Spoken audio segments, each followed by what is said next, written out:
Hey everybody, what's up? Welcome back to another video. It's Yolandi from Hamilton Styling, and this week we're talking about contouring your body. So I'm sure you're asking yourself, wait, what does she mean contouring your body? I contour my makeup. Is she talking about like drawing in abs or dusting in a little cleavage? We're not talking about that. Here's what we're talking about. We're talking about knowing your body shape and dressing that. So let's reverse just a little bit and talk about contouring for makeup's sake. When you contour your face, the basic idea is that you are adding highlight or darker colors contour to draw the eye away or towards something. So when you add the contour underneath your cheekbones, you are recessing that on your face, making your cheekbones more pronounced, as well as adding the highlight. It captures the light and draws the eye in to look at that area. You aren't just putting colors haphazardly all over your face for light and shadow and hoping that it works out. There's a strategic plan involved. You add darker colors around the outside of the face and across the forehead, so that recesses a little bit. You add highlights in here, down the nose, and like on the eyebrows here, so that those are more pronounced. And then the cheekbones, like we already talked about. And these are all tips and tricks that makeup artists give and use to force the eye to see something that may or may not be there, or to see a more enhanced version of what may or may not be there. So like we mentioned with the cheekbones, you're adding these dark colors here, making this more pronounced, so what the eye sees is very high and pronounced cheekbones. It is forced, the eye is forced to look at the cheekbones in that area because it's highlighted and it's lighter in color, with this in combination recessed below it. So without the shadow, the highlight doesn't do a lot of good. It may look slightly pronounced, but not as exaggerated as you may want. The same thing applies when it comes to dressing your body shape. Now, there are various types of names and shapes for bodies, and I prefer not to use any of the generally accepted names, such as carrot or apple or pear or rectangle, diamond, potato. It's a human body, and nature has naturally chosen what area to focus on for your particular build. And by the way, you can't change your body shape. If you were born with an hourglass shape, you will always be an hourglass shape. And it's just the way that your body distributes fat and muscle on the skeletal system that you have. You can't exercise your way out of being top focus if your skeleton and your muscular structure is wider than your hips. Your skeletal and muscular structure will always be wider than your hips without drastic plastic surgery or augmentation of removing bones and muscles, which is really extreme, or adding to your hips in that case. Your body will physically always be one shape, and that's the shape you were born with. So if you don't like your shape, call up mom and dad and thank them for giving you the wrong shape that you didn't want. Now, when I say there are natural focus areas on the body, that is where the eye is naturally drawn to without any of the styling tricks. With styling tricks, this will do the same thing that contouring your makeup does, but for your body. So the best example is enhancing the waist. The waist is something that generally everybody wants to be smaller and wants to draw focus in towards. Probably the best item of clothing to do this is a wrap dress. And now wrap dresses probably don't work for everybody. It depends on your body type, and there are very specific things that we can do to enhance parts of your body or minimize other areas of your body that you don't want to be focused on. And if you're not sure what your body type is, there are a lot of ways that you can determine this. You can Google it and find plenty of guides. I will warn you though that there are a lot of different ways people give advice on finding your body type. And also a lot of different body shapes out there. Listed depending on where you're looking. I've seen articles or informational texts say there are as few as 3 main body types, and I have seen books say there are as many as 48 different body types. So it really depends on the source that you're looking at and who the information is coming from.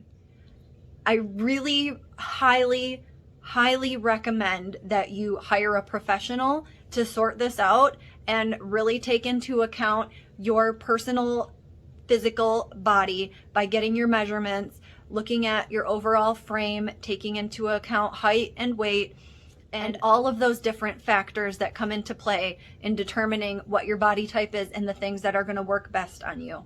So this is just a general example to give you an idea of what I mean by contouring your body.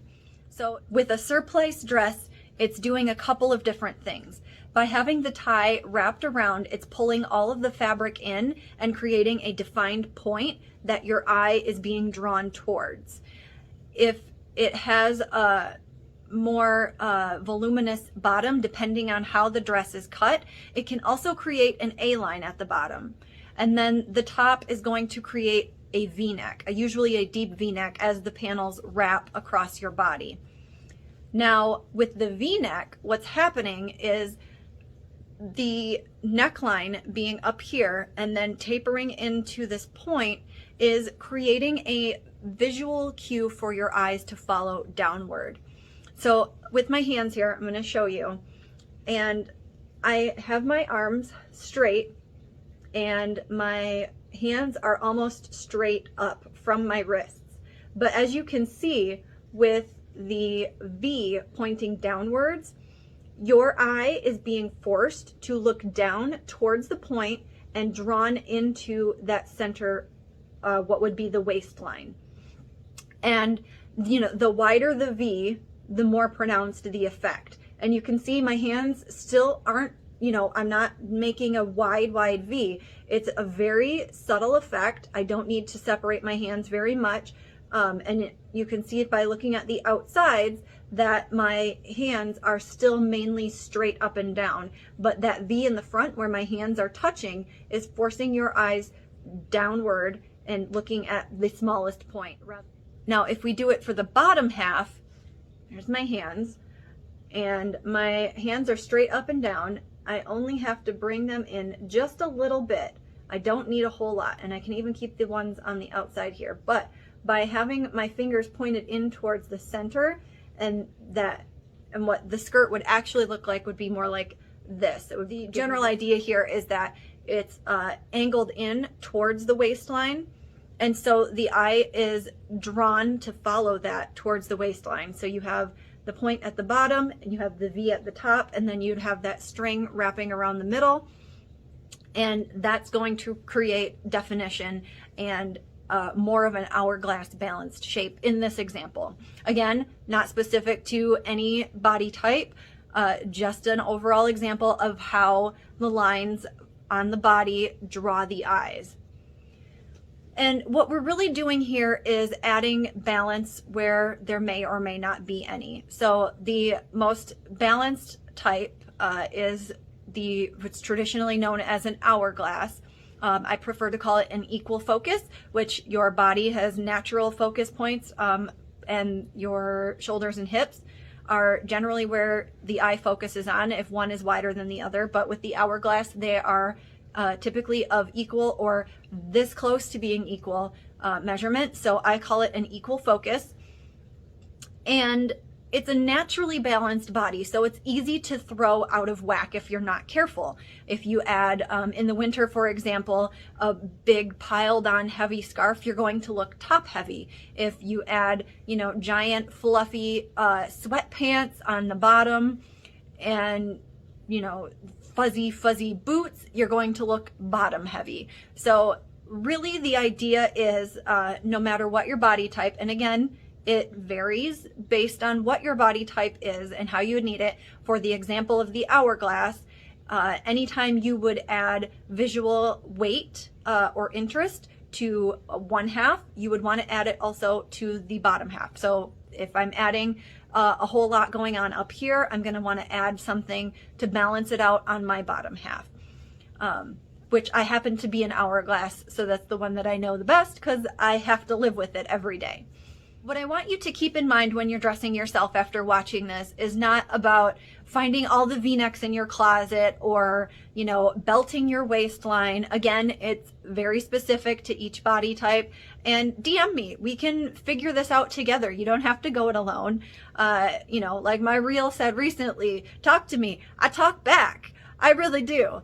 Ask me your questions and I'm happy to answer them, and maybe it'll even lead to a consultation and you can get your own personal style guide, which is a thing I do for all my clients. After my process, you leave with what's basically an owner's manual to dressing yourself. As you're getting dressed this week, just think about ways that you can keep things in balance. Look at the overall outline of your body and decide which area is drawing in more of the focus, which is typically your widest measurement. So is your waist the widest measurement? Are your shoulders super broad? Do you have really big hips?